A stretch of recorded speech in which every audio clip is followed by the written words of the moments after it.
What I want to do today is tell you about a new technology that we're developing. We call this method Sonogenetics.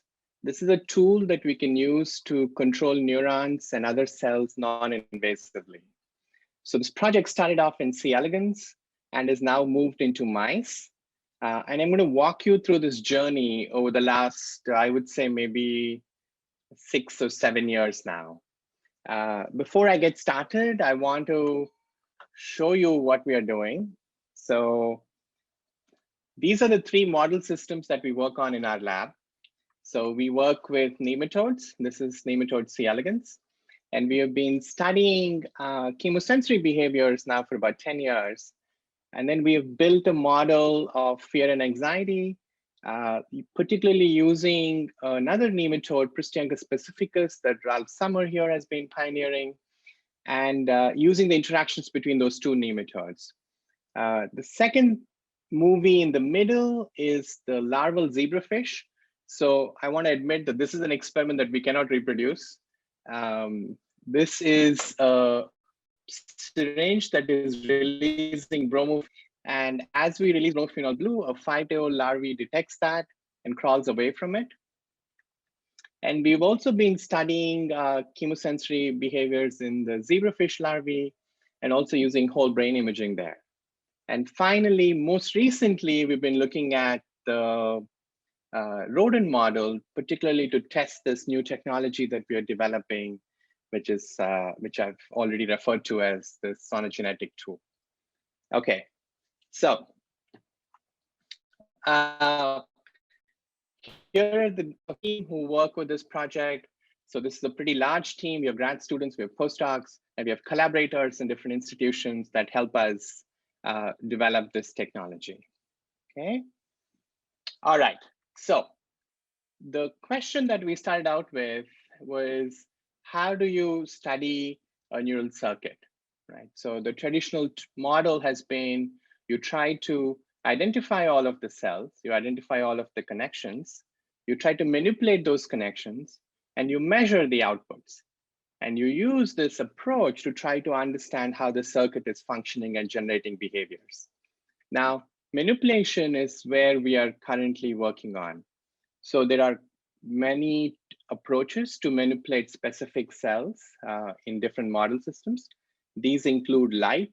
They also include small molecules. And most recently, they include magnetogenetics and magnetic fields, which led to magnetogenetics, right? So, but then all of these tools have specific challenges, and we can talk about those individual challenges as well. The question here becomes, can we develop another method to control a neuron? And the ideal feature of such a method would be that A, it would be non-invasive, and B, it would be cell selective, which will allow you to target specific cell types in the brain. So we started off thinking about different non-invasive modalities. The first method we considered were electric fields, but we immediately discounted that because we didn't want to generate electric fields in the body, and we thought that was a bad idea. The second method we considered was magnetic fields, and here again, I would say that we didn't really understand much of this magnetic field approach.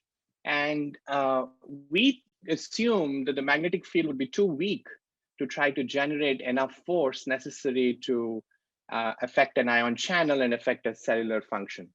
But Jeff Friedman's lab later showed that they could take a ferritin molecule, attach it to a trip channel, and they've been using that to control neurons. They call this method magnetogenetics. And Sarah Stanley has been working on trying to develop this into a broadly usable tool. There's also a little bit of controversy about this, and we can talk about that if you guys are interested about this particular thing. Okay, so we then turned to ultrasound. We liked ultrasound because this was considered safe. You could control and focus this ultrasound to different parts of the brain and the body. It was already being used in humans for many decades. So what exactly is ultrasound? So ultrasound is sound waves that are of higher frequency than what we and animals can hear. Now, in the US, frequencies of 7 to 18 megahertz are typically used to try to image fetuses. And in mice, can hear between 1 and 100 kilohertz. We can hear between 20 and 20 kilohertz. And these ultrasound can be focused with a high degree of precision, usually up to a millimeter cube. They're well-defined safety parameters. And sound by itself is a mechanical stimulus, which means that you can use potentially receptors that can sense that sound and affect your neurons. Now, I want to step back a little bit and tell you guys, safety is really a critical feature for some of these technologies, right? So in this particular case, at 7 to 18 megahertz, we assume that ultrasound has been safe. We assume that that has no effect on the developing fetus. Now, I got an ultrasound when I was in my mom's belly, but my parents did not do a control experiment. So I don't know what would have happened if I did not get ultrasound as a baby. Maybe I would have been a lot smarter than I am, at least kept track of my time better than I did today. But in general, this particular frequency and this amount of ultrasound has been considered safe. All right, so we then hired a postdoc. His name was Stuart Ibsen. Stuart was a grad student at UCSD. So he crossed the street, and then we invested a chunk of money from my startup package to build an ultrasound delivery system, right? So this is the ultrasound delivery system we built. So we have a water tank. We have an ultrasound transducer that held in the water tank. And there's a stage where you can stick either nematodes or cell culture dishes at the level of the water. The stage is movable, and then it has a microscope, and it has an objective and a camera that can capture what's happening to those things. And up here is an amplifier that amplifies the sound wave that's generated by a computer that's connected, that you're not seeing. It's on the left of this image, right? So here, what we're showing you is that this is a focus transducer. This is an image showing you where the transducer is focusing its energy, and it can focus the energy on that plate that is held at the level of the water, okay? So we built this setup, we optimized the delivery of the ultrasound, we measured how much ultrasound is being delivered, and then we started to think of an animal model that we can use to study the effects of ultrasound in biological animals. And we thought that C. elegans would be ideal. And the reason C. elegans is ideal is because we could identify all of the 302 neurons. Not only we could identify the neurons, we knew where they were located. And we knew that if you manipulated an individual neuron, you could get predictable behavior. Now that means that I can say, okay, for example, if I turn this neuron on, I know that the animal is going to make a reversal. It's going to crawl backwards. And that meant that we would have a specific target that we could hit. So then we started doing our experiments. So Stuart then spent, I would say, maybe the next year or so trying to see if C. elegans would respond to ultrasound. So he would try different frequencies, different durations, and different intensities of ultrasound, and we didn't see much of an effect. So at this point, Stuart's partner, Caroline Schutt, was working on microbubbles. And I'm pretty sure he went home and talked about how things were pretty frustrating for him in the lab, as we've all been through these cycles. And Caroline suggested that we should use microbubbles to add to these plates. Now, the reason that she suggested microbubbles was because ultrasound is causing a small amount of mechanical deflection. We estimate that ultrasound causes maybe a 0.005 nanometer deflection in the membranes in C. elegans. And that is a deflection that C. elegans is not able to detect. So when you add ultrasound to these plates, now you can see these bubbles of ultrasound that are sitting on the plate. At this point, what happens is that if you now deliver ultrasound to the plate that has microbubbles and C. elegans can detect it and reverse it. So we could amplify the ultrasound signal, and that amplified ultrasound signal C. elegans can detect and make a reversal. This was the first result that told us that we were perhaps on the right track. So what does this mean that C. elegans can respond to ultrasound? So if you focus the ultrasound on the head of the animal, C. elegans will turn back. If you focus the ultrasound on the tail of the animal, C. elegans goes forward. So this said, okay, there is perhaps some machinery in C. elegans that can actually detect ultrasound that is being delivered, right? So once we knew that, then it became a relatively straightforward experiment because C. elegans has a lot of genetic tools. So we tested a number of mutants in different mechanosensory proteins in C. elegans. And here's a list of the proteins that we tested, the ones that are marked in gray. One of them happened to be the mechanosensitive channel subunit called TRP-4 in C. elegans. And this TRP-4 mutant was defective in response to ultrasound. So it was not able to respond when we delivered ultrasound to the plate. Now, this is a protein that is known to be a mechanosensory channel in C. elegans. This was expressed in only 8 neurons in C. elegans. These neurons were also identified. And more importantly, TRP-N channels were not found in mammals. So this meant that if this was true, if TRP-N was a candidate sensor for ultrasound, we had a tool that you could stick in a mammalian cell, and now you should have make that mammalian cell sensitive to ultrasound stimuli.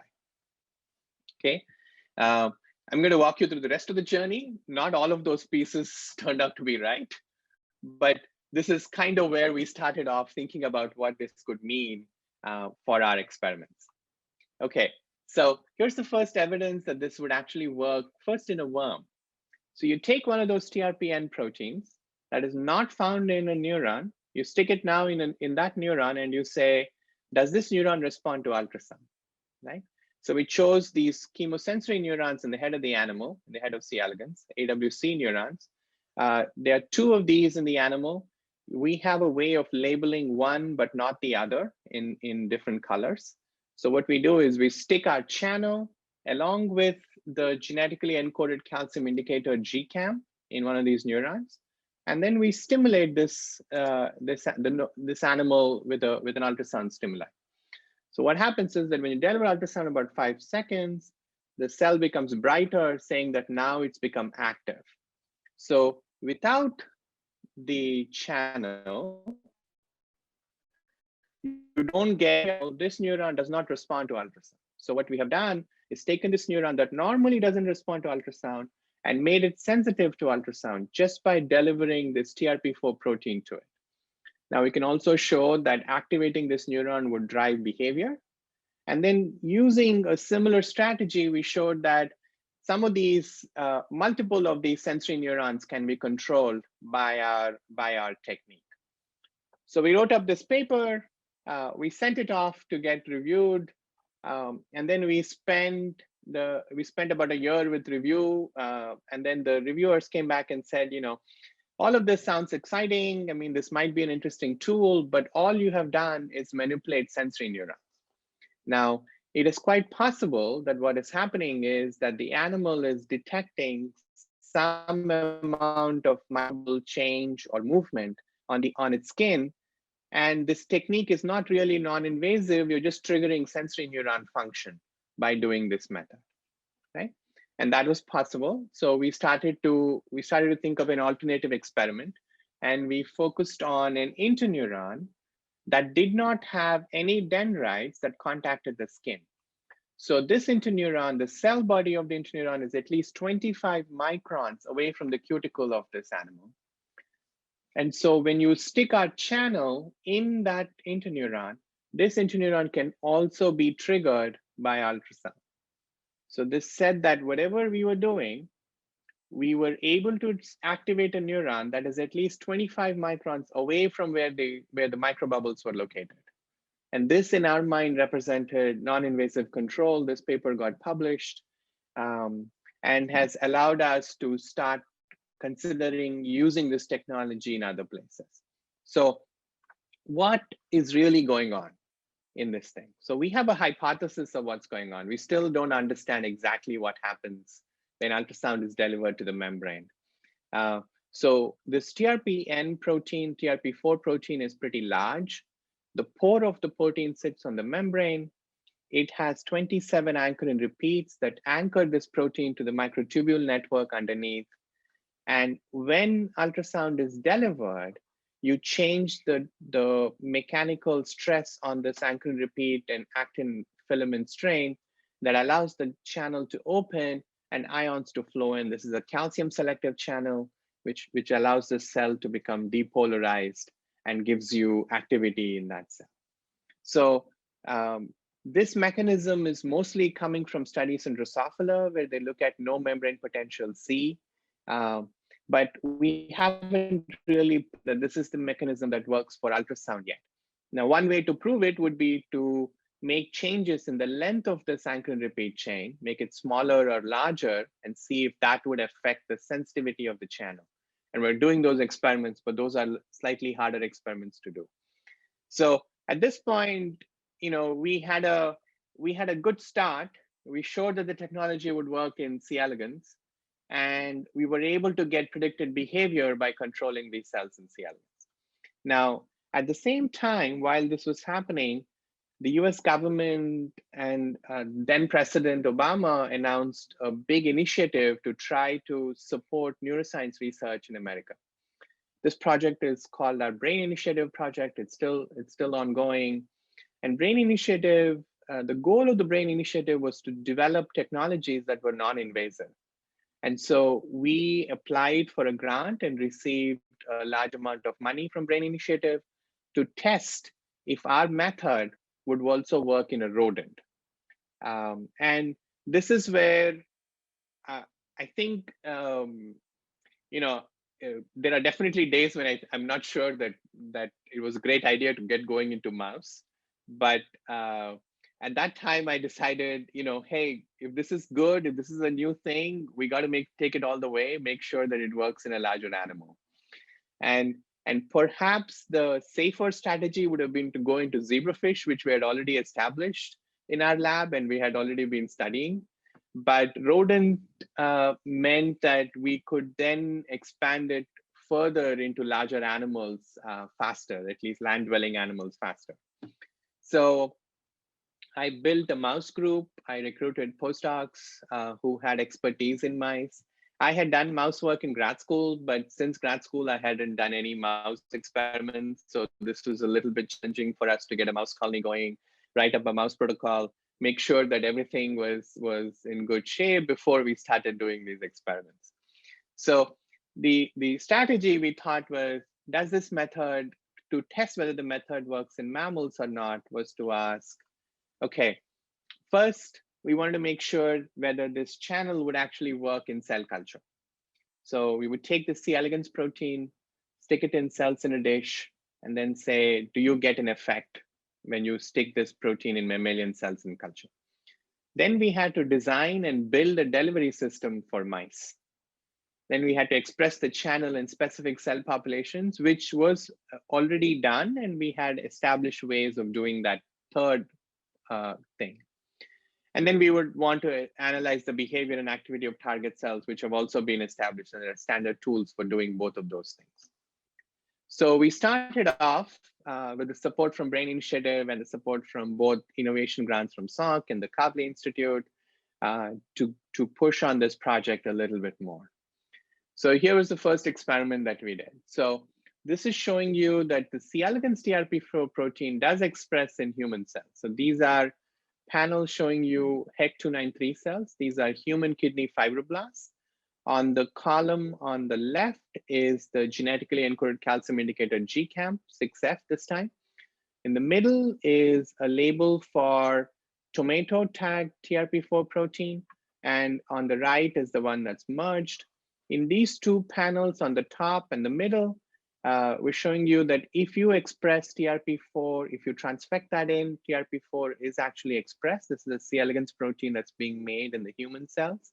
And it seems to be getting to the membrane of that cell. When you don't have TRP4 in the transfection mix, you don't get expression. So clearly we're doing something to the cell. And then we tried to test if TRP4 was localized to the tubulin or to the cytoskeleton fragments. And we used beta tubulin. And with the resolution that we had, we thought that, yes, we do see some amount of co-localization, even though it's not perfect at this particular resolution. So, okay, we knew that we could make the C. elegans protein in HEK cells. Now, is this C. elegans protein active? Does this make these HEK cells sensitive to ultrasound at all?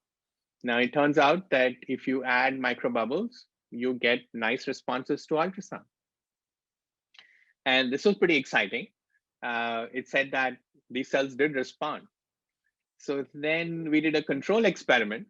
The control experiment was cells without the TRP4 channel, and the control cells also responded to ultrasound.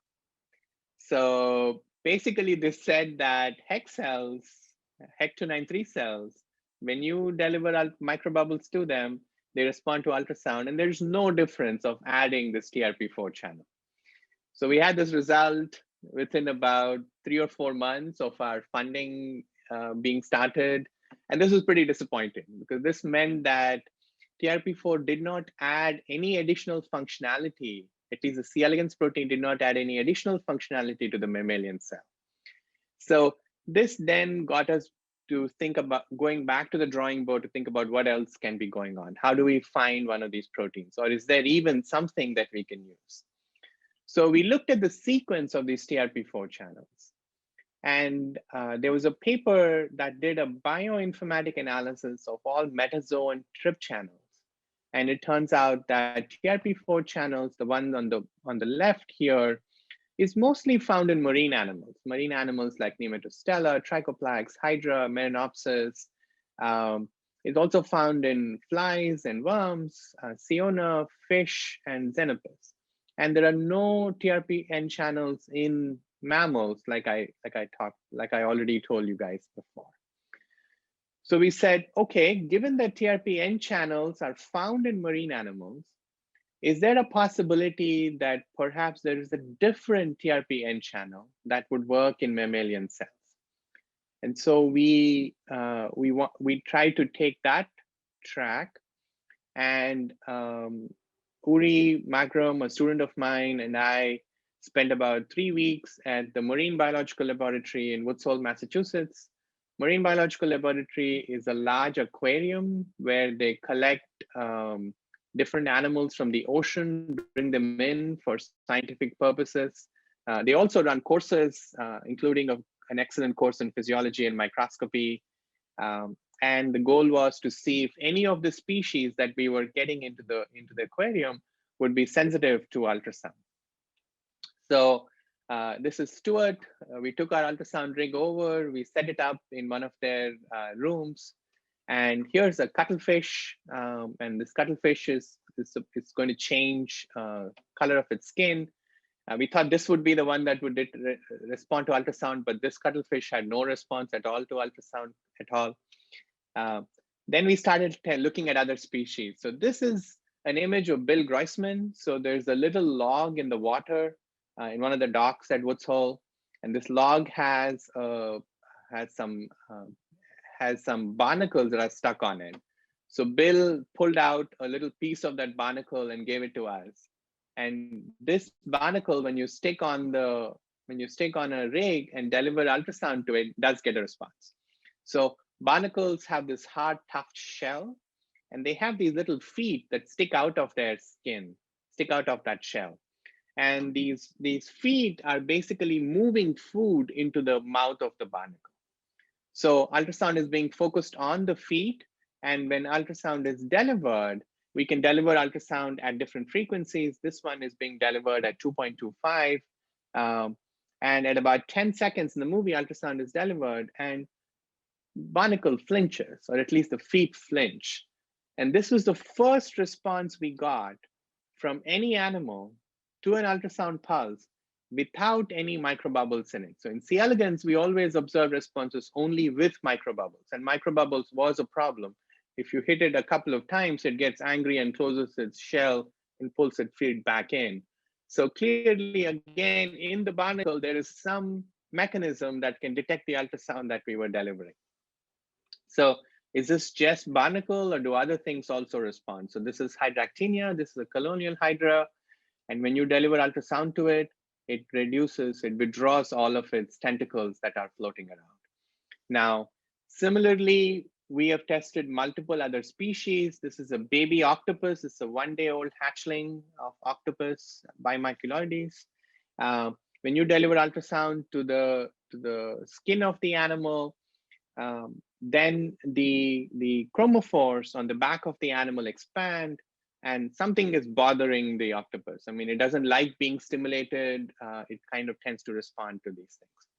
So what we did was we had screened about 30 species of these different marine animals in Woods Hole, and we found about 5 of them would respond to ultrasound without microbubbles. And so we collected tissue from all of these animals, and then we brought it back to San Diego, where we sequenced their tissues, generated transcriptomes, and tried to identify channels in it.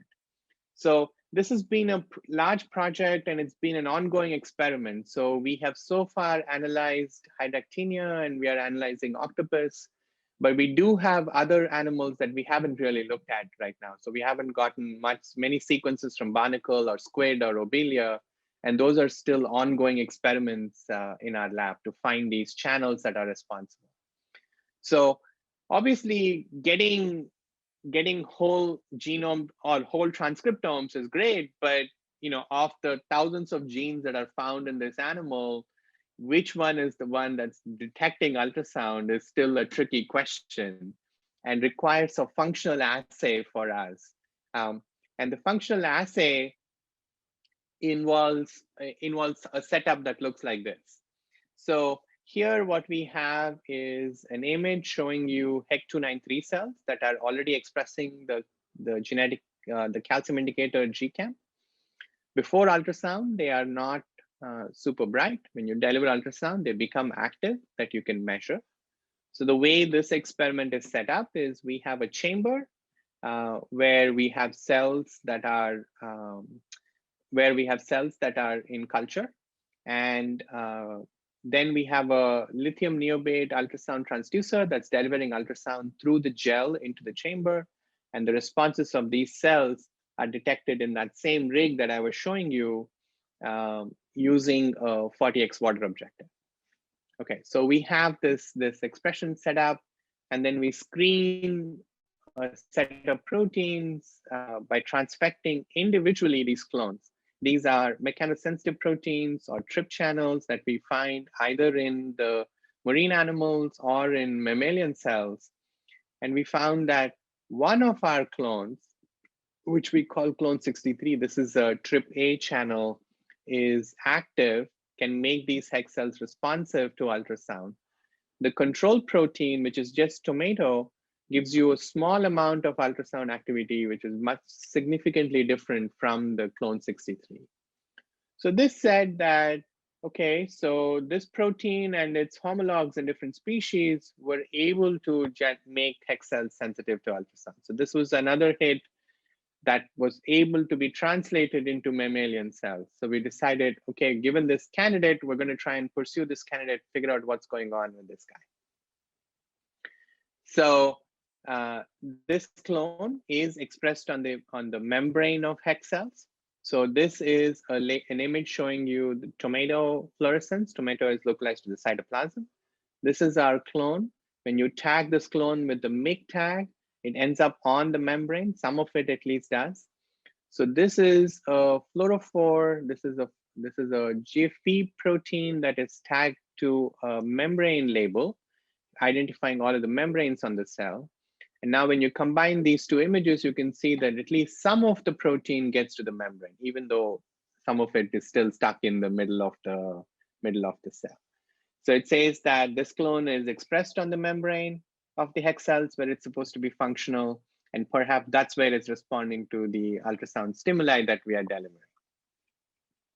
All right, that's great, but does it actually also express in neurons? These are primary neurons in culture. So we make We make an adeno-associated viral vector that expresses our clone with a LOXP site. And when you infect both a Cre recombinant virus along with our clone, you get expression of this virus on mammalian neurons. These are primary neurons in culture. So what happens when you deliver ultrasound to neurons in a dish?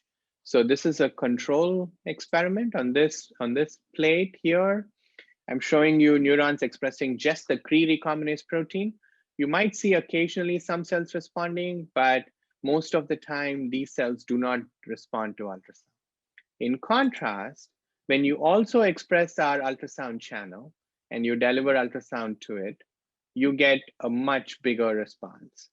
And so this said that these cells can confer ultrasound sensitivity to mammalian cells. So this kind of gave us further confidence we can continue pursuing this clone, particularly in vivo in the system. So we can track these responses. This is showing you a heat map of all of the cells. Ultrasound is delivered at about 20 seconds in this movie. Every line represents one neuron. You do see some activity in control cells. However, you see a larger activity in cells that are expressing our clone, our native clone, our native TRP channel. So these responses are also dependent on the duration of ultrasound stimuli. So you get a threshold of response. So at stimuli that are maybe 25 milliseconds, you start seeing some responses in GCAM. And as you start increasing it, you start to get larger and larger responses. Now, in these cases, we are actually using the calcium change as a way to measure the output of the cell. And so at this point, the response seems to be requiring about 25 milliseconds of ultrasound stimuli, at least. And most of our assays use about 100 milliseconds of ultrasound stimuli. Okay. So it said that this candidate was promising, but the gold standard in neuroscience seems to be to see if this channel can actually elicit action potentials. So we built an ultrasound rig where we can measure electrophysiological responses. So this setup includes an oscilloscope as a waveform generator and amplifier. It has an ultrasound transducer underneath it and a patch pipette and a recording electrode, allowing you to patch onto cells and record activity from those guys. So when we do this experiment, we can take primary neurons and patch onto primary neurons and expressing either our channel or neurons not expressing our channel and ask what happens to the ultrasound stimuli. So when you deliver ultrasound stimuli to cells expressing our channel, you get really strong action potentials from them. When these cells do not express our channel, we don't see much of a response, saying that ultrasound can elicit action potentials in primary neurons that are expressing our clone. Again, I think the time resolution here, we're talking somewhere between 5 and 15 milliseconds. We're not at the 1 millisecond mark where you would observe response, or 1 or 5 millisecond mark where you would see action potentials with channel rhodopsin. So it's not exactly like optogenetics yet, but it is a beginning of that method. So you see a higher probability of increasing action, of evoking action potentials with when expressing our clone. You do get a couple of cells at least that can respond to ultrasound by generating action potentials in control neurons, and this is greatly increased when you add in our TRP channel. This meant that now we were ready to go through the in vivo experiment, right? So can we design a system in mice, express the channel, and generate target cells and stuff? So we decided that the simplest thing to do was to look at motor cortex. So motor cortex is a large population of neurons in the brain that control limb movement in mice. So we can inject adeno-associated viral vector into motor cortex that would trigger activity in the right forelimb and hind limb. So we're injecting in the left part of the motor cortex. And we can look for expression first. So our clone is tagged with make labeled cells in most part of the cortex. These look like pyramidal cells that we are infecting and that are expressing our channel. And we can deliver ultrasound through the skull with a transducer at 6.91 megahertz frequency. So when we do that and we project, we see where our channel is going. These neurons expressing our channel can project all the way through cervical sections C2 to C8 and also lumbar sections. And we can see that neurons expressing our channel are found all the way in both fore and hind limb parts of the mouse. So then what happens? Do you actually get an effect if you did that, right? So first I'm going to show you the left forelimb, which is our control. So ultrasound is being delivered twice, one where the white box is located in both of these videos. And when you do that, you see that when ultrasound is delivered, the left forelimb actually does not show you much of a response. And in contrast, when you do it to the right forelimb, every time ultrasound is delivered, the right forelimb actually moves, saying that what we have done is we have been able to manipulate the movement of this animal's limb through the intact skull without damaging that part of the brain. We can quantify this, and we can show that as you're delivering larger and larger pressures, you can get more and more, you can get more frequent movement or more consistent movement from these animals that are expressing our channel, but not when you express just the GFP control animals. So these responses are pressure sensitive. And finally, we can also start to do recordings from these muscles. These are the postsynaptic cells that are responding to the signal that they're getting from the motor neurons. And you can measure their electrical properties. And you see most of the responses seem to happen on the right forearm and the right and left hind limbs and forelimbs. You do see some responses in the left forearm, probably because there is some leakage of expression of the protein from the right part of the motor cortex from the left part to the right part of the motor cortex. And we can see that already in our experiments. So most of our label seems to be on the right side, although we do see a few neurons being labeled on the left side, which means that perhaps these are the ones that are causing that little response that we get on the left motor neurons. Okay, so a couple more experiments. So one experiment that we did was to see, can we actually get activation of motor neurons, right? So we showed that we can get behavior. We showed that we can measure the electrical properties of the muscle, but can we actually show that the neurons themselves are becoming active? So in mice, CFOS signal, CFOS immunohistochemistry is considered a tool that you can use to measure activity. So when a neuron becomes active, it tends to activate the expression of this gene, and one can measure that by using immunohistochemistry in this experiment. So the idea is that we would stimulate motor cortex that was expressing either our channel or expressing control neurons, and then we would see if they would express CFOS as well.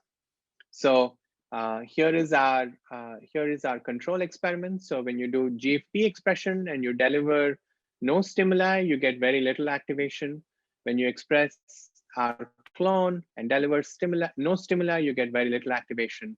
When you express GFP and add ultrasound, you get very little activation. But then when you express our clone plus ultrasound, now this is the condition when you're getting activity in those neurons, and you can see a lot of neurons being active in layer 5 motor cortex, saying that we did indeed activate neurons in this brain region.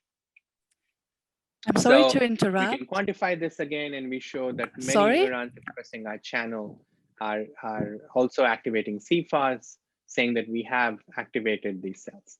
So this manuscript has been in review now for maybe 8 months.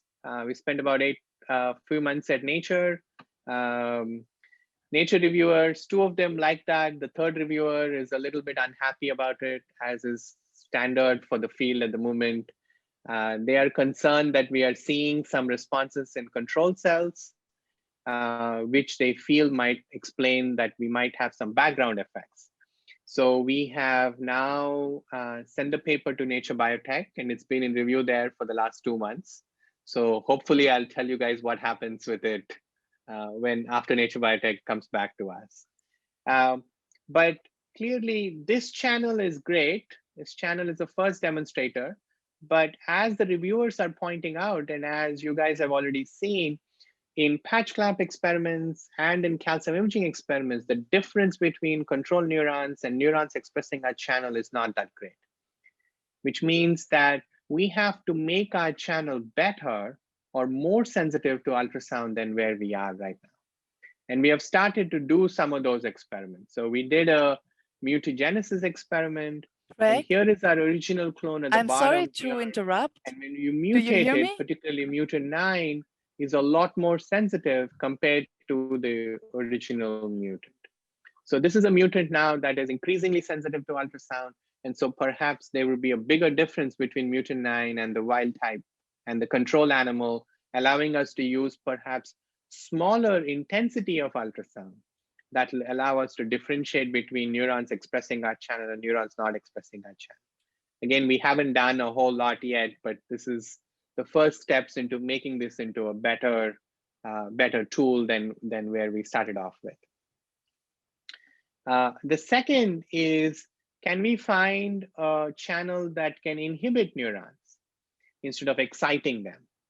Right. So far I've shown you data showing using TRP channels, and TRP channels are mostly cation channels. Many of them are calcium selective. But what we found is from a mechanosensory plant, a Venus flytrap, the mechanosensory hairs of the Venus flytrap express a chloride channel. So this is a protein that responds to mechanical stimuli and gives you a chloride current that goes into the cell.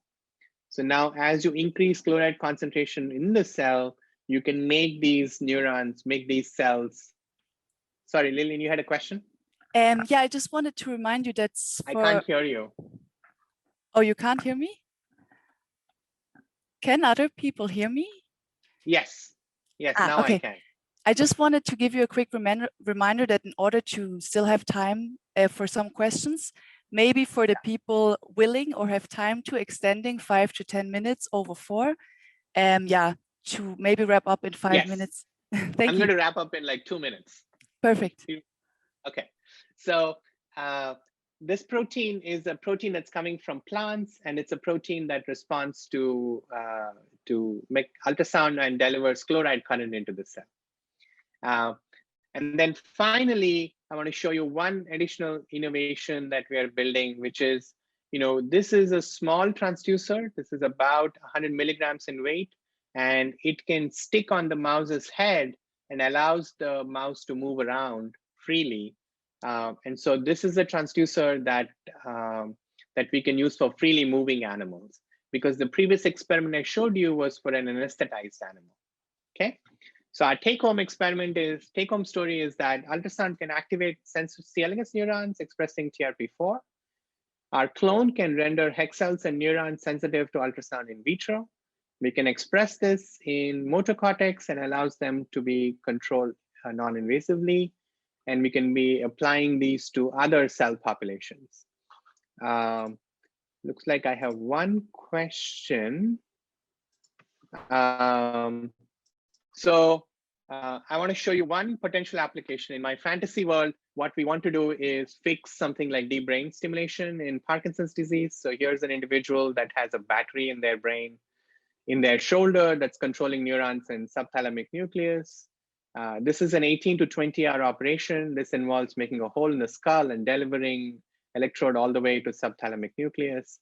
But what we could do is, if we were able to deliver our channel to that part of the brain, then we wouldn't have to do any surgery. We would just stick our transducer on the skull and stimulate that neurons that are deep in the brain. So of course, we don't know how to design a delivery system yet, and we don't have a transducer that can target that part of the brain yet. But here are members of the lab, and I'm happy to take questions. I'm sorry I was delayed. But I hope you got a gist of what we were trying to do with Sonogenetics. And I will come back and tell you guys more about it, hopefully in person soon. So you mentioned you already had a question in a direct message.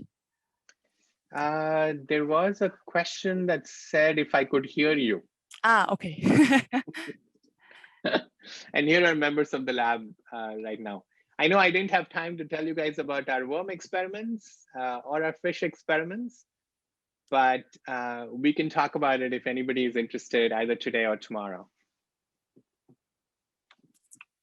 So I think Ralph Sommer raised his hands. No, I just wanted to say great talk. Thank you, Shai. Thank you, Ralph. So maybe I'll start. So I was curious, so with this potential mechanism, with this kind of anchor going to the microtubuli, do you see a effect of directionality? Like, do the cells have to be hit in from the right angle for this to work? Yeah, so that's a really good question. So the mechanism is still kind of poorly understood.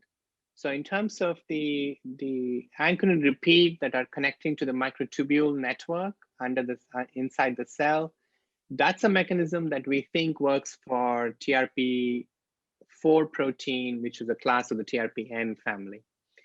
The TRP channel, which is the protein that we are working with right now, has between 12 and 14 anchorin repeats, depending on the species you're looking at.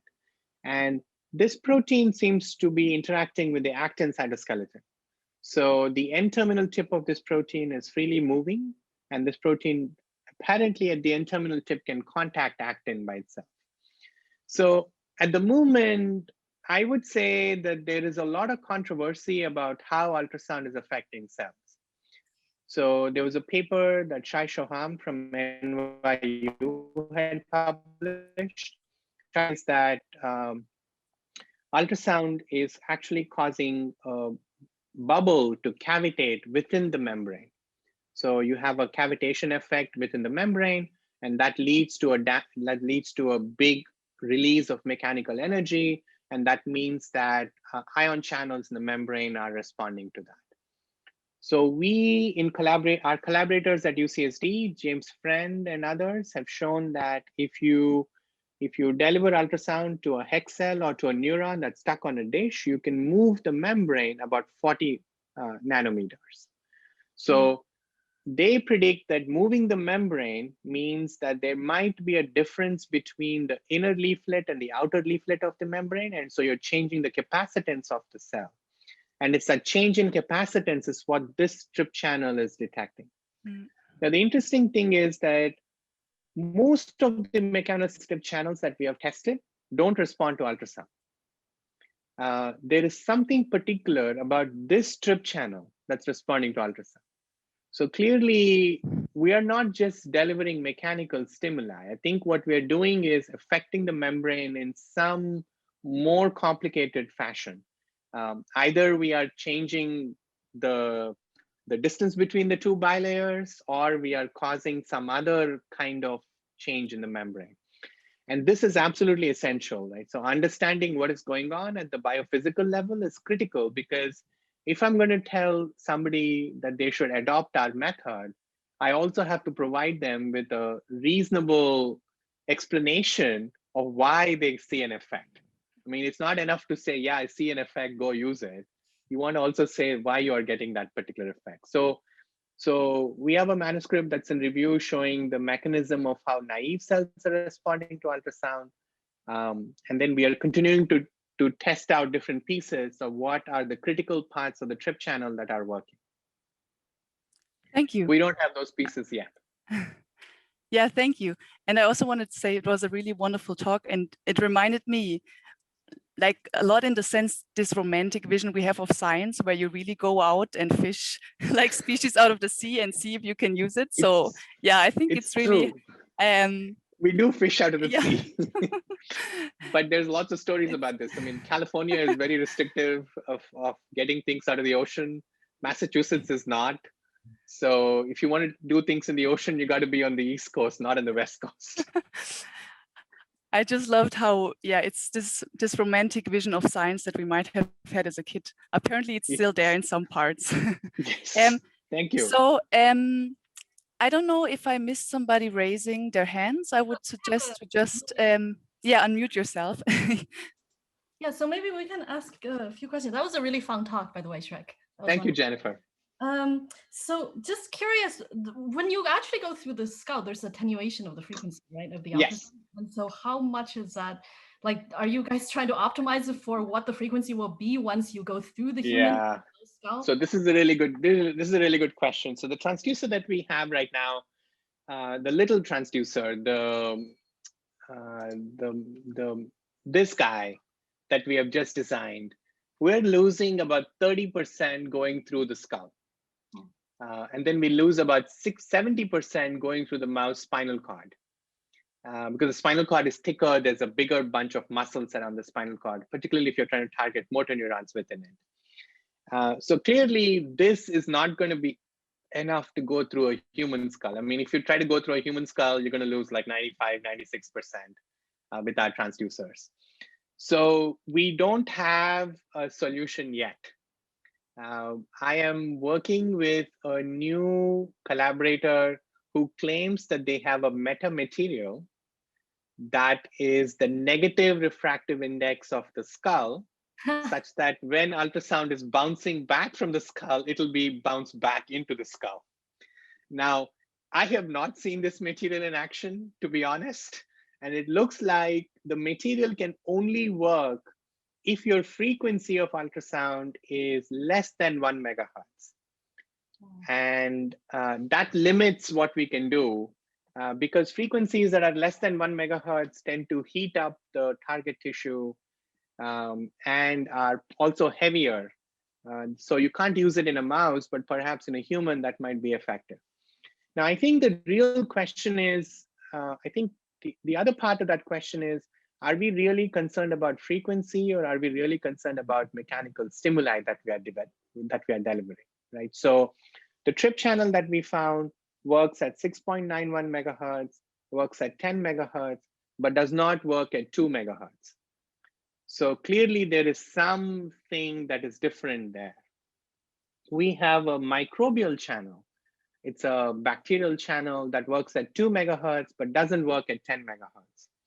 So we might have channels that respond to particular frequencies, but we don't know if the reason that they're responding to the frequency is because the tissue that is above the target cells that we are measuring is absorbing all these ultrasound, and the channels are really responding to mechanical deflection or whatever mechanical change we are causing, and the frequency has nothing to do with it.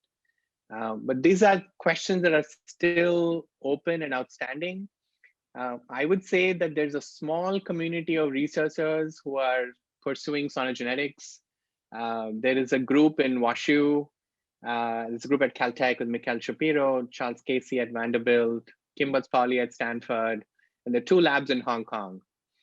But what we are hoping is that between us, if we can demonstrate that the technology is feasible, there might be a lot more people interested, and that's going to move this field forward.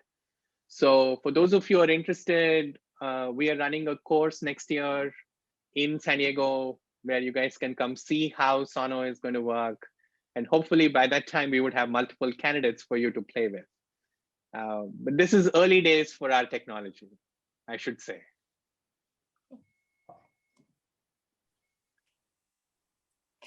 If there's no other question, maybe I have just one more question. So do you think that in the control sample where you have some responses, right, to the ultrasound, even in like a neuronal culture, like a mammalian culture, is there a mammalian channel that's in fact responsive? That so I think there is a paper. There's a paper from the Shapiro lab that's on bioRxiv right now. It is, I think, in review at Nature Communications.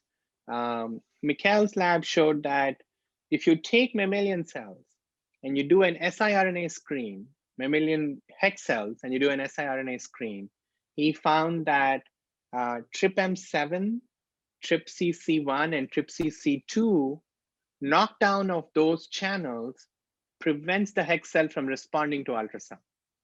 So that says that perhaps there is ultrasound sensing machinery in the mammalian cell, but maybe it's not as active. Now remember, the frequency of ultrasound that we're using, I mean, 6 megahertz ultrasound is only generated in 2 instances. One is if you have an underwater volcano, and 2 is when you have a pulsar explosion in space. So nature, in my mind, doesn't evolve mechanisms that are so rare to detect events that are really rare like that. So I think what we are doing is, it is not ultrasound sensitivity that we are stumbling upon. It is basically some combination of mechanical shear stress, streaming stress on cells. And these proteins are detecting those kind of minimal or small stressors or changes.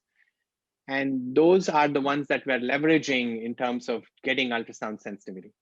So I think if we can identify a couple of proteins, I think we would have a better understanding of what parts of the protein are critical for ultrasound responsiveness, which will then allow us to design a more rational channel, getting rid of all these other things that the cell really makes. And maybe we get more sensitivity there. So it's one of the things that we're thinking about. We just don't have good ideas to know what is going on yet. Cool, thanks. Sure. So like I said, I'm on the internet. We have a website, sonogenetics.soc. Please send us questions. Please send us comments. We'd love to know how to make this into a usable tool. If you guys want to test it out in your lab, send me an email. I will send you all the materials for this. The transducer itself is about $100. The amplifier is maybe between 2,000 and 5,000, depending on how much energy you want to deliver. The viruses, I can send you the sequences, or you can get the viruses made yourselves. So it's not going to be super hard to set up. I would say the entry point, you're maybe spending between $5,000 and $7,000 if you want to test it in a mouse.